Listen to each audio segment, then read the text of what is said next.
Hello friends, this is me, your host. Welcome back to our channel. I hope you all are well and doing great. So today I am back with another video to give a review on another book, which is Sedated. It tells about how modern capitalism created our mental health crisis.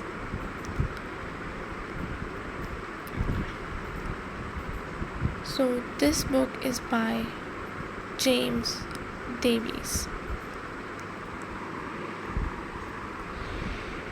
an economic prelude.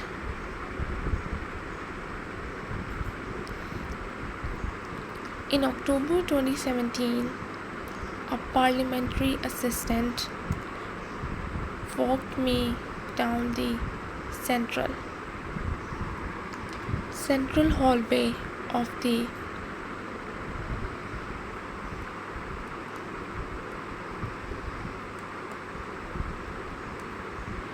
central hallway of the Houses of Parliament. As we turned into a narrow corridor, she suddenly halted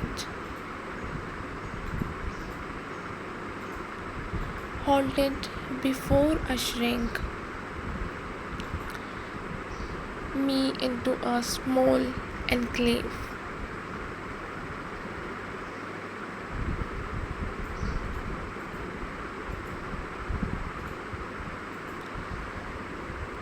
"Wait here, please," she said briskly, pointing to some green leather benches lining the wall.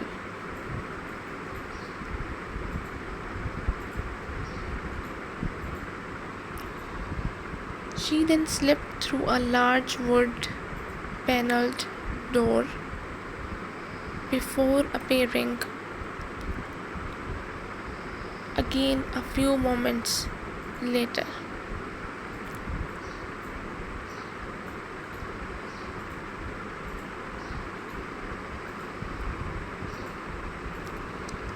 "This way," she said with a smile. "He's ready to see you now. He's ready to see you now. You only have 30 minutes. He would have given you more, but it's been a long day."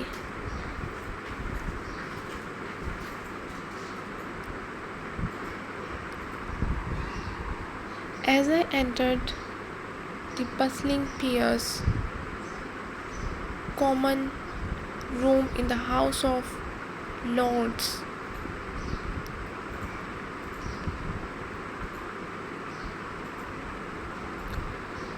I immediately began scouring the room for my interviewee.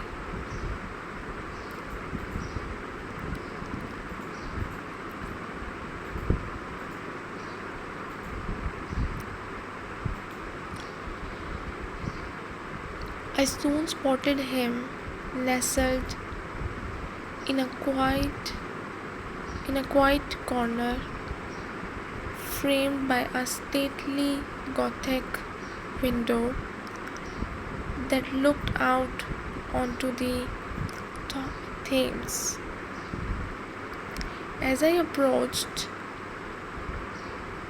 he slowly rose, one hand extended with the other clutching the armrest for support.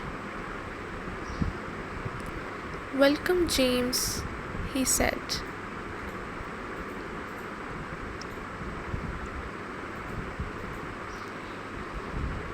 "Please sit down and join me for coffee." As I settled in the plush seat opposite him, it seemed suddenly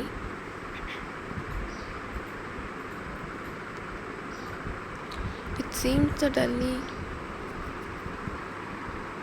surreal to be interviewing one of the most influential politicians of the modern age. The man who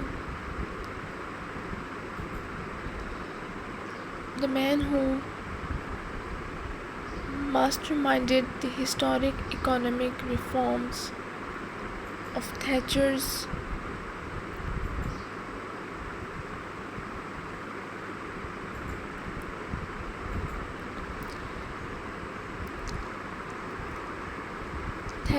Britain and the new style of capitalism under which we now all live.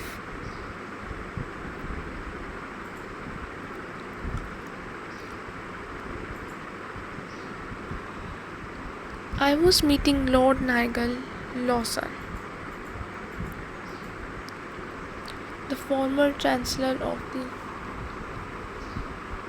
Exchequer, in order to explore an event that had fascinated me for many years. It concerned an encounter that had taken place over 35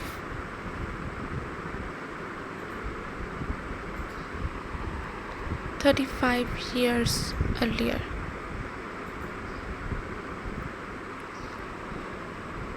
In a room at number 10 Downing Street,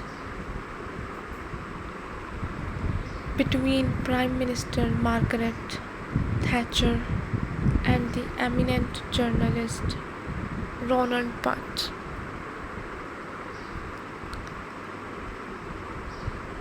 In the meeting, Butt wanted to know whether Thatcher was pleased with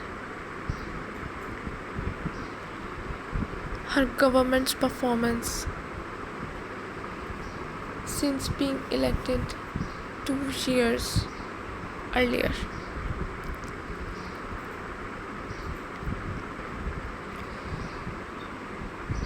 Over the course of an hour, little was said that would surprise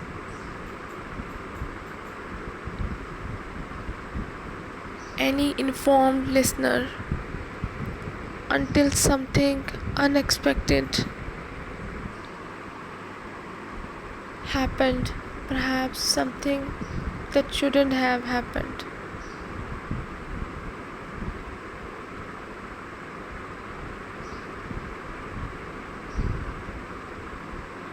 Perhaps something that shouldn't have happened.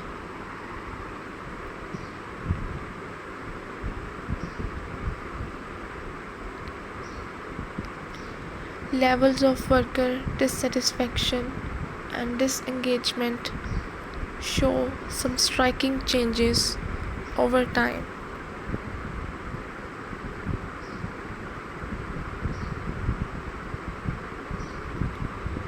For example, since the 1970s, these figures have continued to rise. By between 8% and 19%, depending on the study consulted.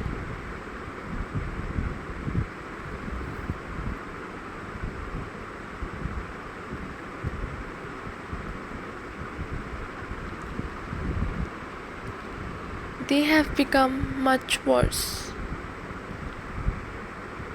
But more than this, such rising worker dissatisfaction and meaningless is now also closely related to another problem that has persistently vexed the UK company.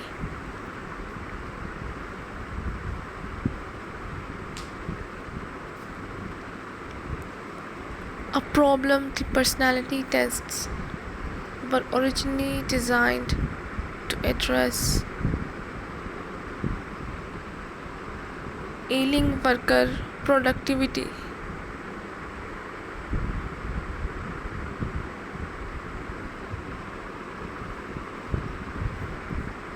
As worker discontent gradually went up nationally, growth in output or productivity gradually went down.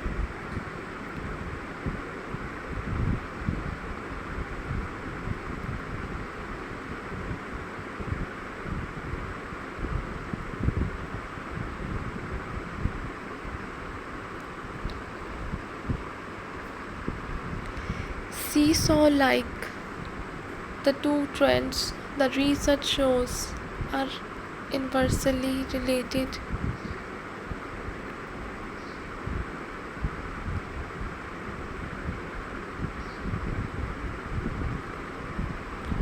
As companies were busy trying to recruit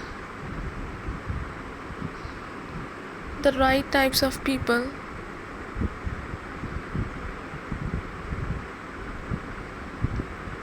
the wrong kids of workplace emotions but now creeping in. Dissatisfaction,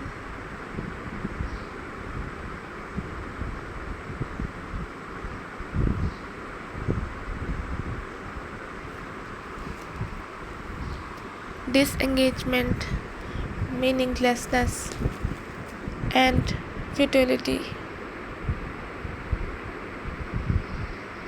Emotions that were hurting balance sheets far and wide.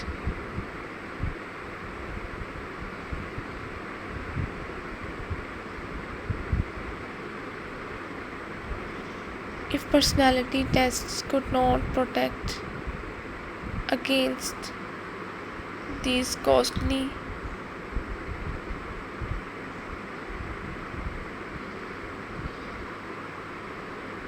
workplace emotions, then perhaps other interventions needed to be embraced that targeted these emotions directly.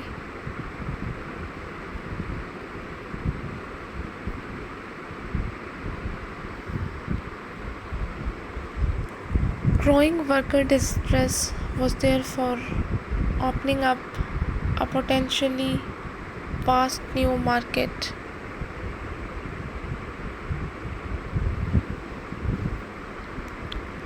One that would be highly profitable for any industry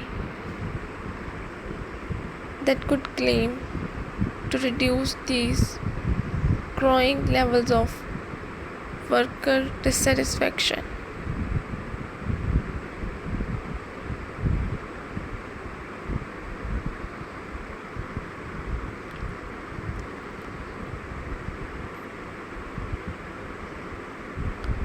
By the mid 2000s, numerous mental health consultancies had begun developing, packaging, and selling their well-being programs to offices and workplaces far and wide.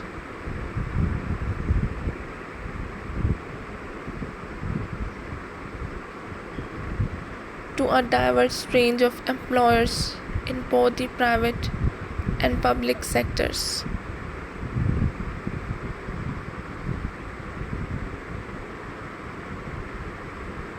Mental health and other initiatives would gradually spring up across our working environment until what was initially a scatter of outlier courses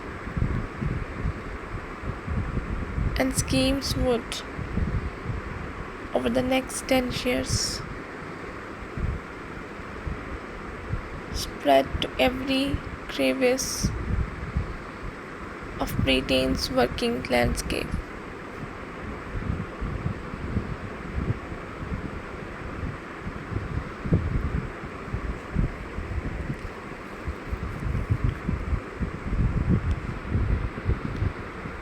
Indeed, there are now more than 80 different well-being providers in England alone.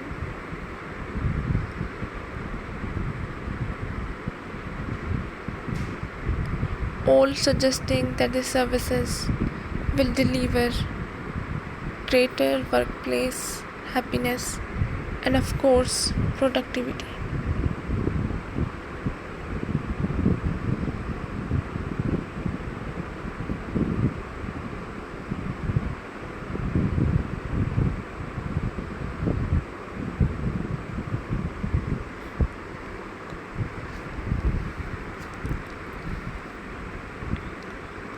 While all these changes over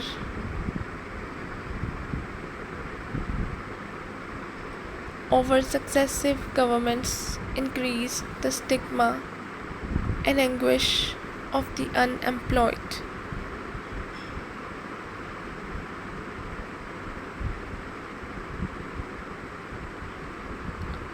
The reforms would pale in comparison to what came next.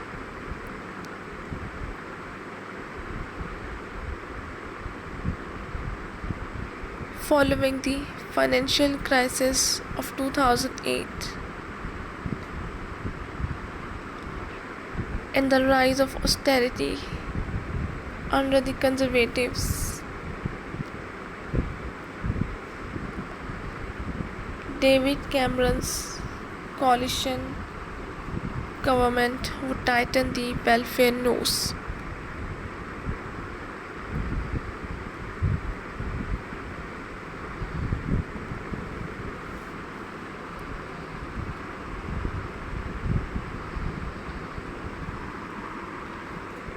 Almost to stranger.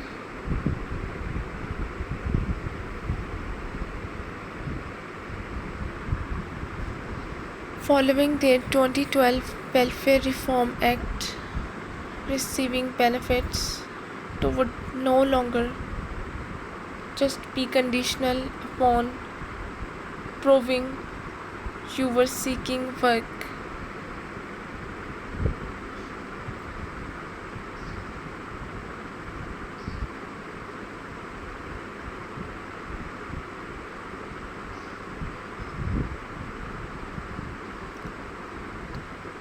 Now become conditional on actually doing unpaid work. What had always been called welfare would now be replaced by workfare.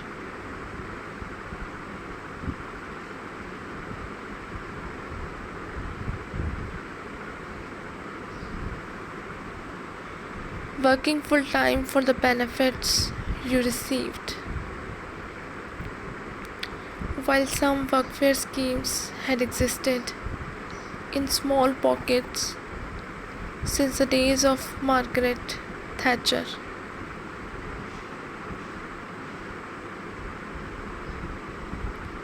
the scheme would now be rolled out right across the country, in particular targeting long-term unemployed people who had either physical or, more commonly, mental health and learning disabilities.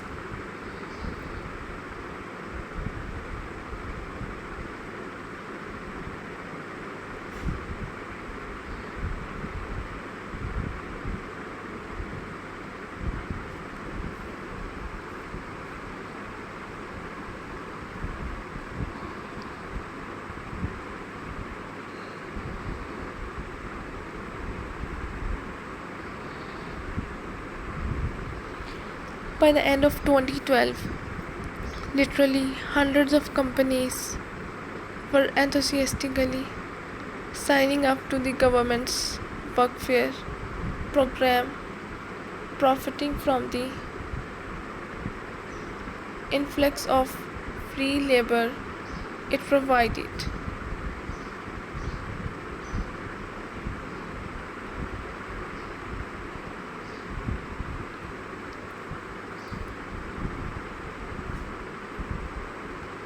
Stores such as Argos, Asta, and Superdrug began recruiting people from the workfare scheme to meet their seasonal demands.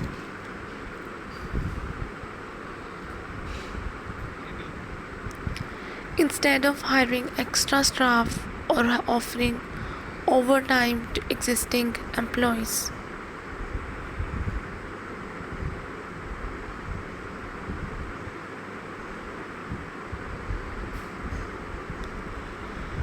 Private companies were scrambling to replace paid employees with non-salaried workfare participants sent from the job center.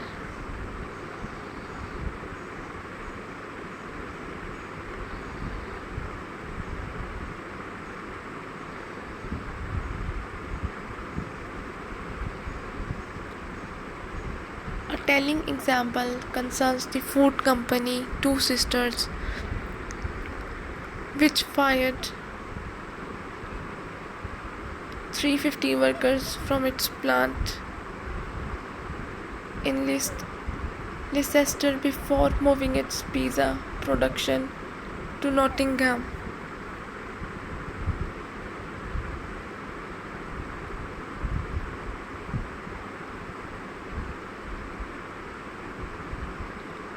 While the company claimed this move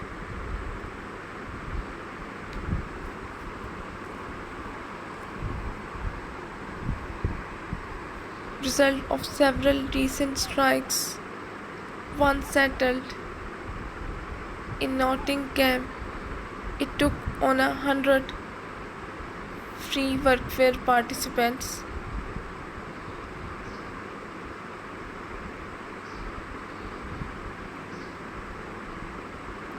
In defense, Two Sisters said it was simply giving unemployed people invaluable experience of working in the food sector.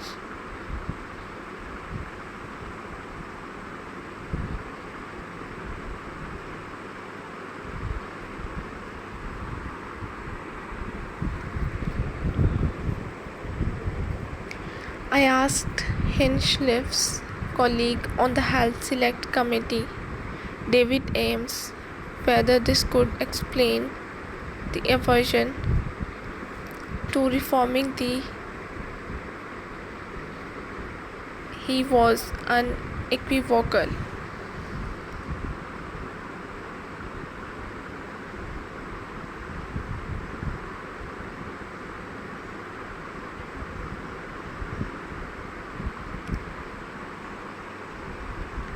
That's absolutely the reason this was the height of new labor.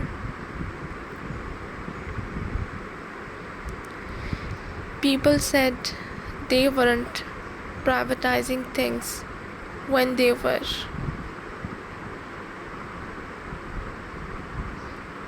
You will remember how they exempted Formula One from certain advertising regulations.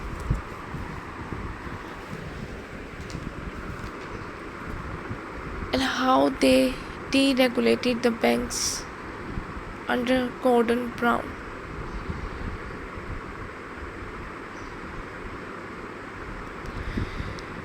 We could go on. It was all about advocating light touch regulations.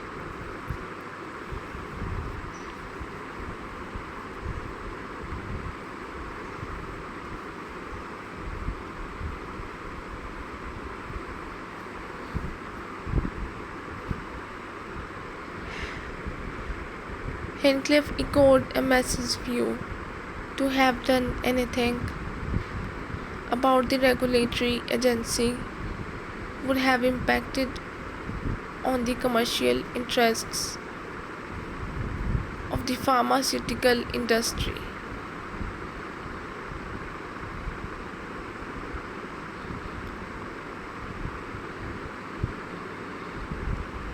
Which deregulation served.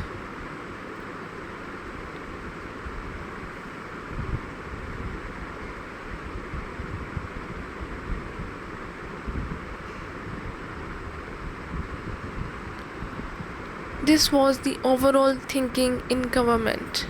It has been no different from the conservatives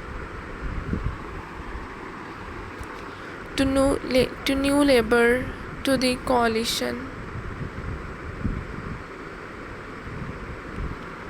to Cameron to May and now to Johnson.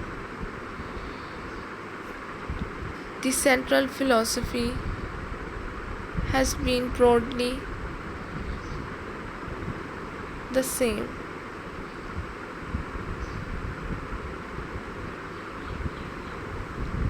We give what industry wants. The markets must not be unduly restricted.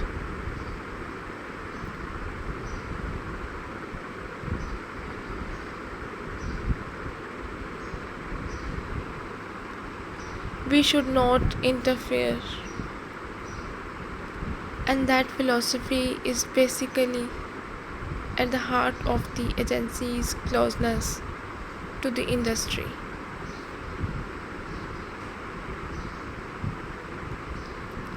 So the industry can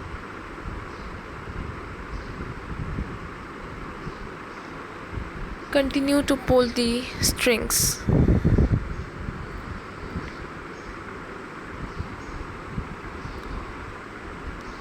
The views articulated above were further corroborated in June 2014.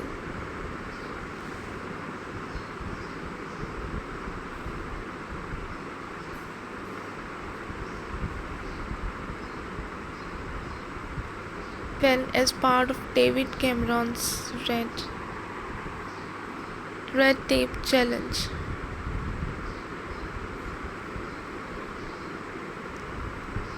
pledged to further reduce bureaucratic burdens on farms.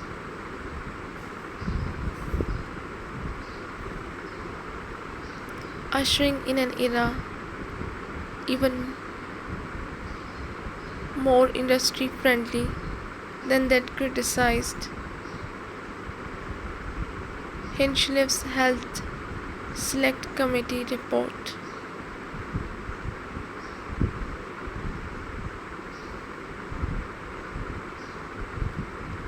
A lax regulatory environment likely to be further compounded now.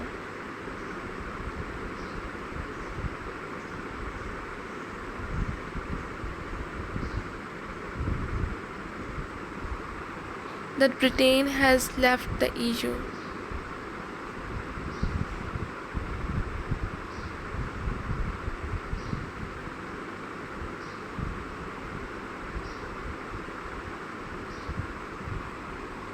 It does not bode well that Boris Johnson's government has already been accused of potentially making NHS patient data available to US companies while further deregulating pharmaceutical markets.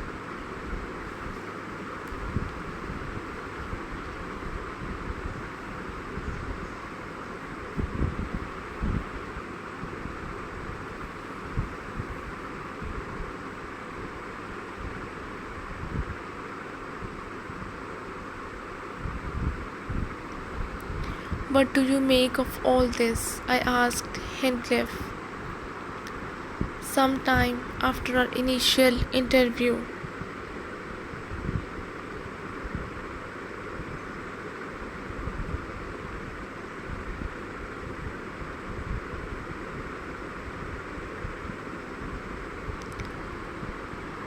Well, I just find it all as astonishing, he responded, aggrieved especially in the light of the evidence uncovered by our inquiry.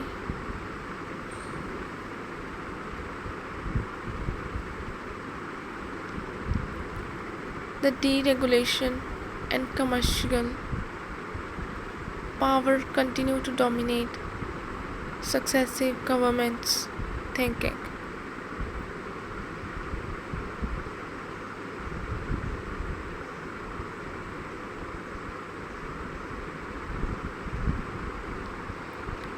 to the clear and obvious detriment of the public interest.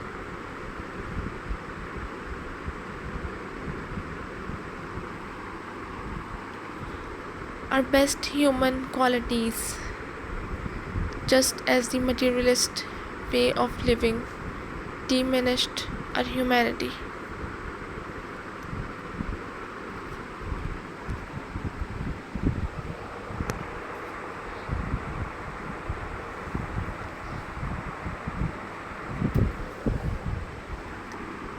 By envisaging a state of relative freedom from excessive work.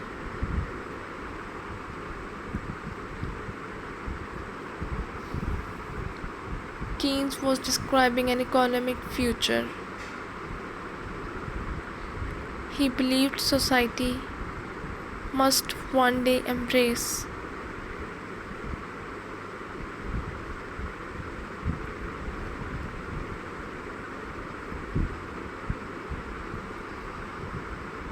like Adam Smith and Karl Marx before him.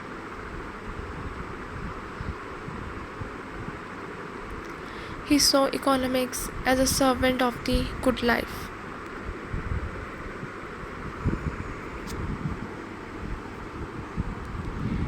As a mechanism for solving inequality, for cutting levels of demeaning work, and for facilitating the highest human values and characteristics.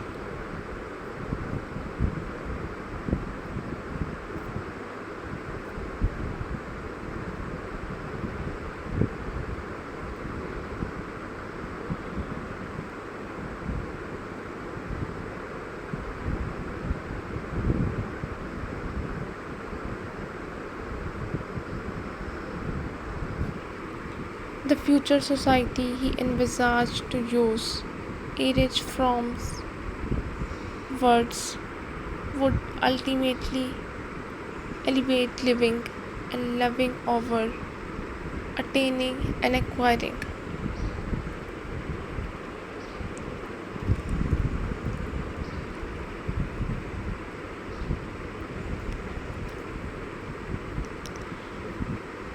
Would put being more over having more.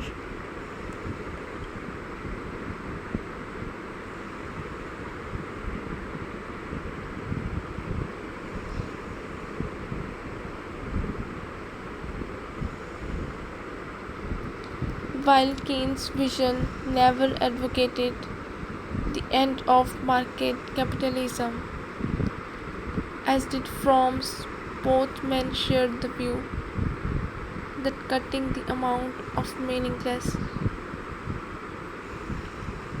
work would progress our behavior.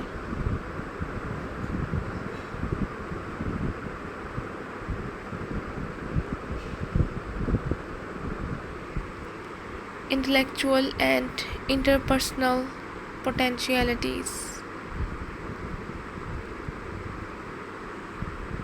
Assuming we learn to use a new found freedom properly.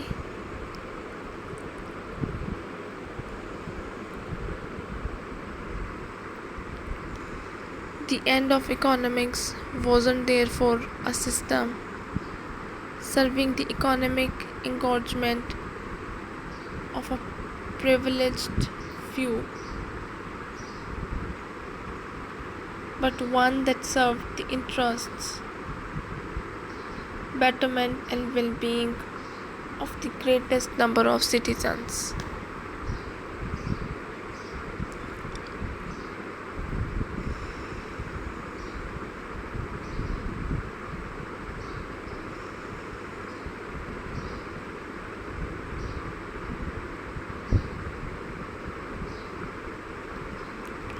Given that Keynesian economics imagined a world of work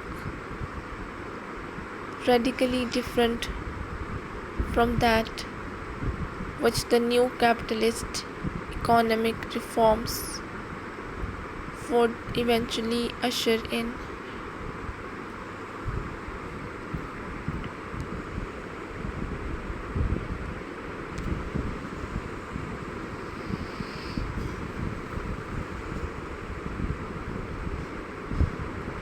asked Charles Moore what Thatcher would have made of Keynes' vision of a 15-hour working week.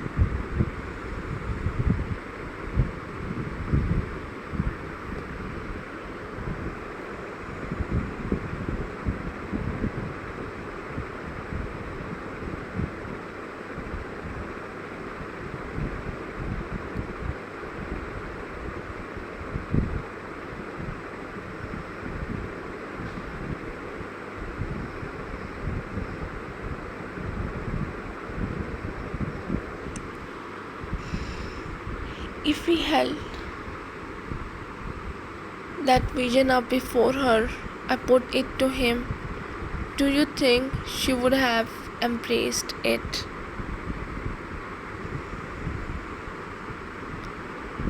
Now this is me talking, not her, coughed More, but I have to say it is a misunderstanding.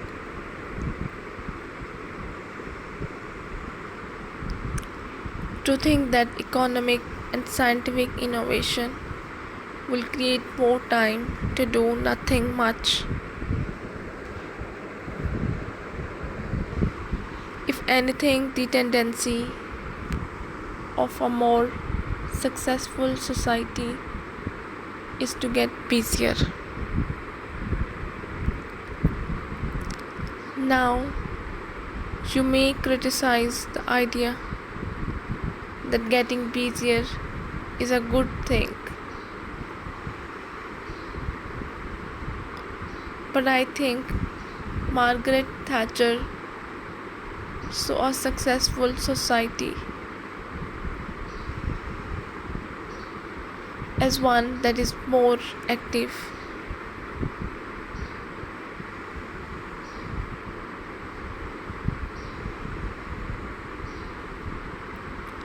She was always thinking about how people could move on,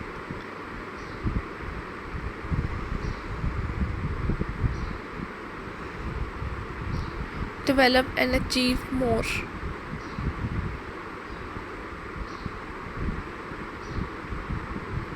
So Keynes' vision wouldn't have appealed to her.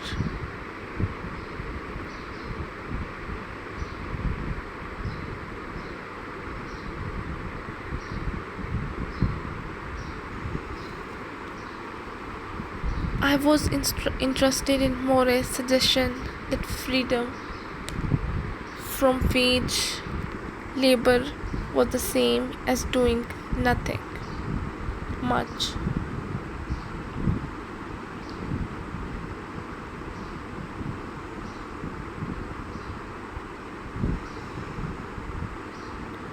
This seemed to misunderstand Keynes' central point.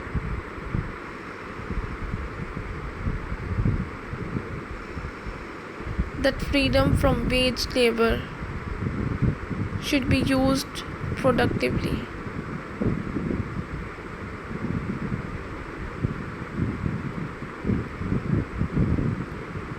Not in the economic sense of being productive in the market, but in the humanistic sense of productively developing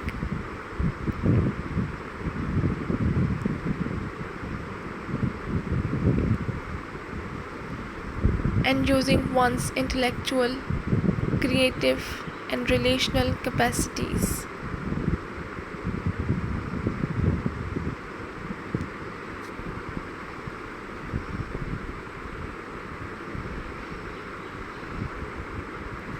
Did not Thatcher have sympathy for that?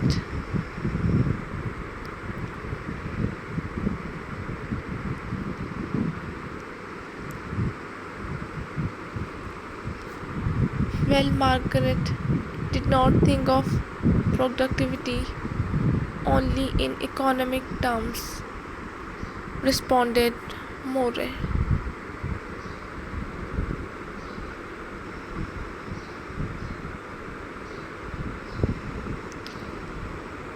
She had a romantic idea about all attainments.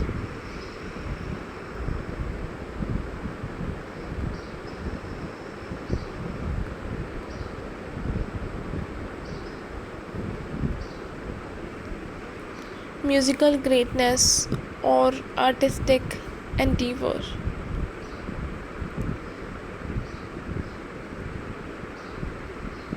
The people she admired the most were great thinkers and scientists.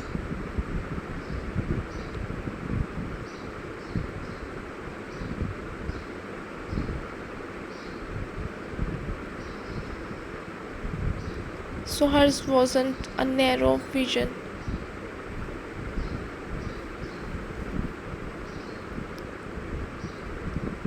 but based on a valuation of achievement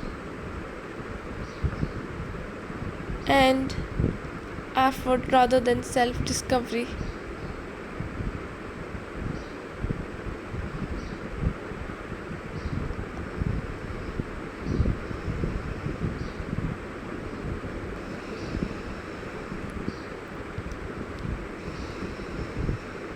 The people she admired, the people she admired the most were great thinkers and scientists. So hers wasn't a narrow vision, but based on a valuation of achievement and effort rather than self discovery.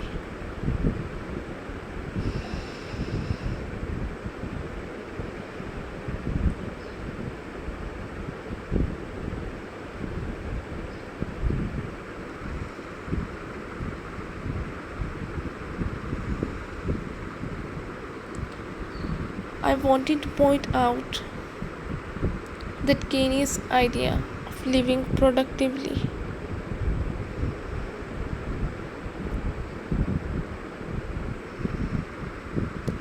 had little to do with battling for achievement or greatness,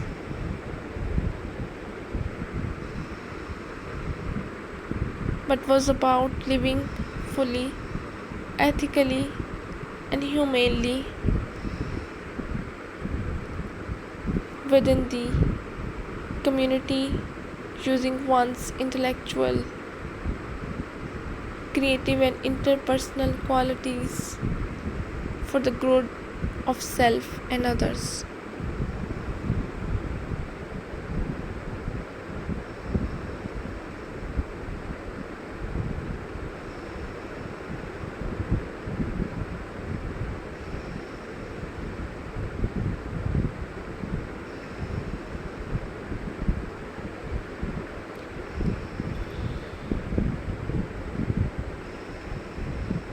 As I was about to mention this point to More, he raised the issue of Thatcher's disinterest in self discovery.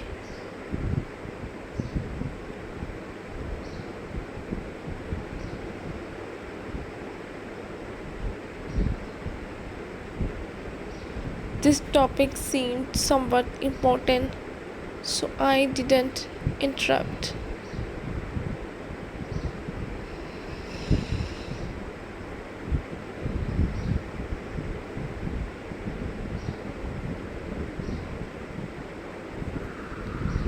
Thatcher wasn't at all interested in herself. He continued. Of course, she was quite self critical. That's because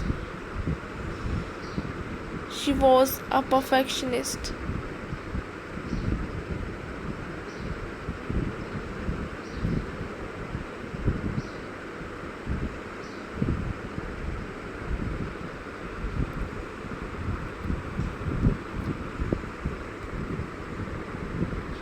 But she didn't look inwards. In fact, she was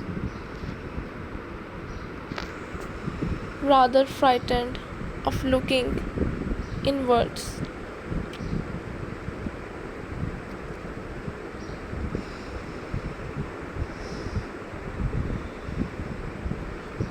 and that's why she had to be busy all the time. She was a real workaholic.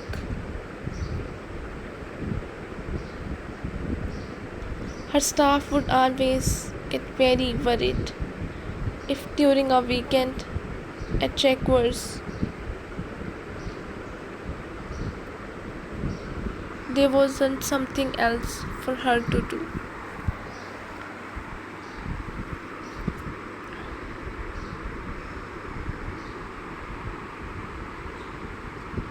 They just knew it would be trouble.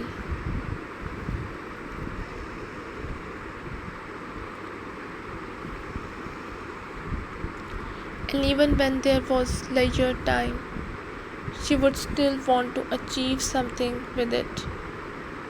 She'd want to repaint the house or something, not watch the television or read a thriller.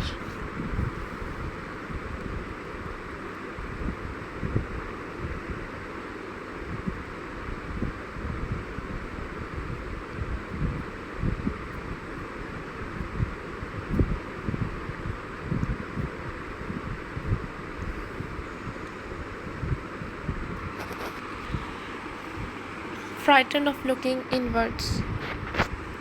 And that's why she had to be busy all the time. She was a real workaholic. And even when there was leisure time, she would still want to achieve something with it. She'd want to repaint the house or something, not watch the television or read a thriller.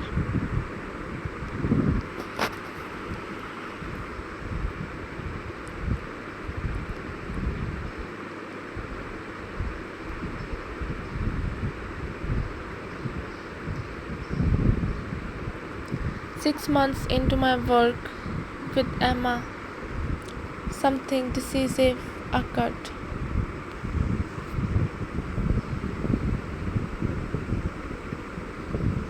She took the step of speaking to a community solicitor about her situation with Mimi.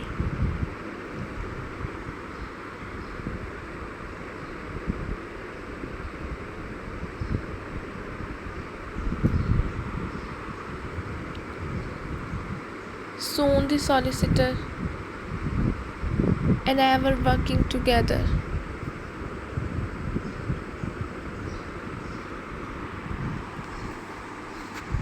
Eventually through the courts to increase Emma's contact time. After a protracted struggle, the court declared that Mimi was entitled to live with Emma for 3 days a week.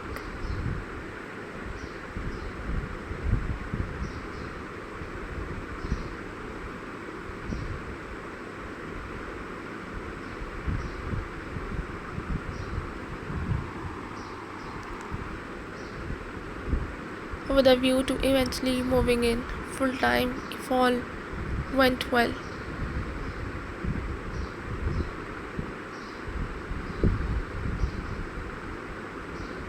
As these changes were gradually implemented,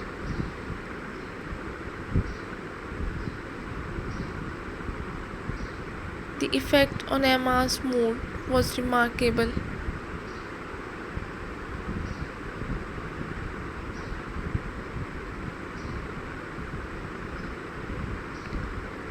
Her entire demeanor transformed, her hopes for the future returned, and her self-esteem and confidence visibly increased.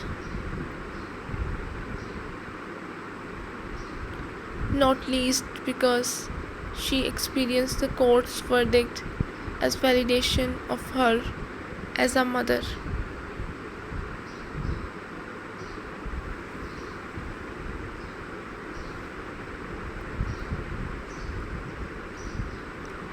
After my work with Emma eventually came to an end, every once in a while I would hear from her until the spaces between her messages gradually stretched out into silence.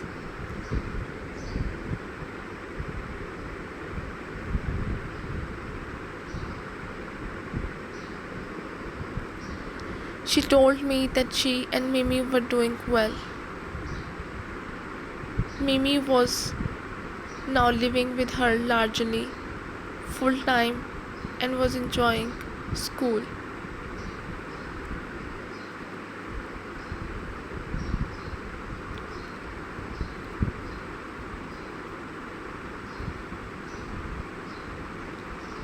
Emma herself had enrolled at college part time to train as a nurse.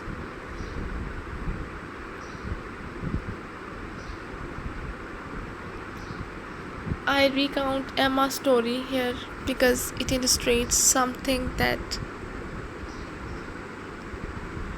I, as a fledgling therapist, had not expected to encounter when I started working in my very first placement.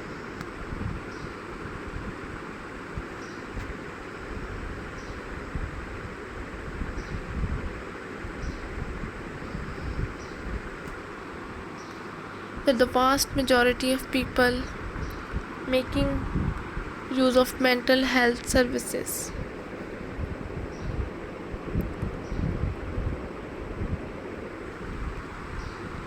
those who had been diagnosed and prescribed psychiatric medication were not mentally ill or dysfunctional in any substantiated or biological sense. They were rather people experiencing the inevitably painful human consequences of being engulfed by life's difficulties or severe misfortunes.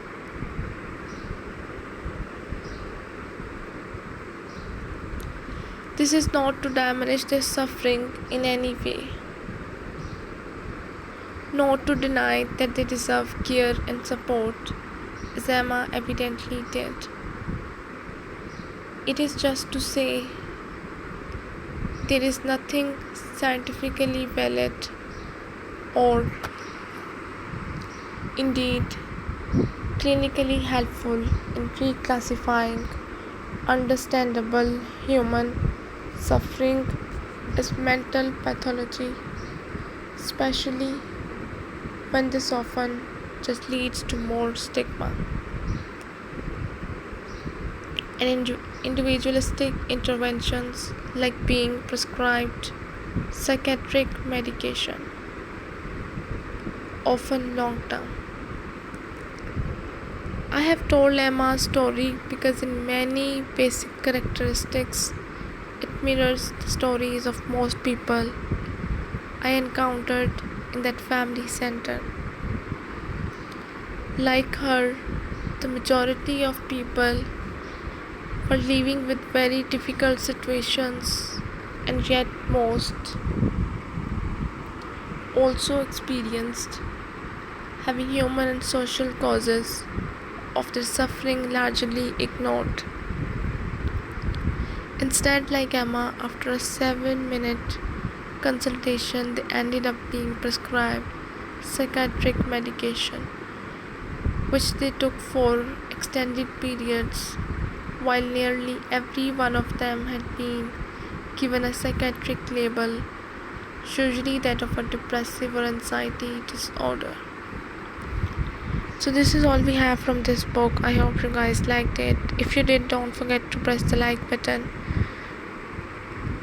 And if you wanted to suggest any other book for a review, you can tell me in the comment section. You can buy all the best-selling books that I'm giving review on. Buy it from our Amazon page best book for you. So I'll be back with another video with another book. Till then, just take care and goodbye.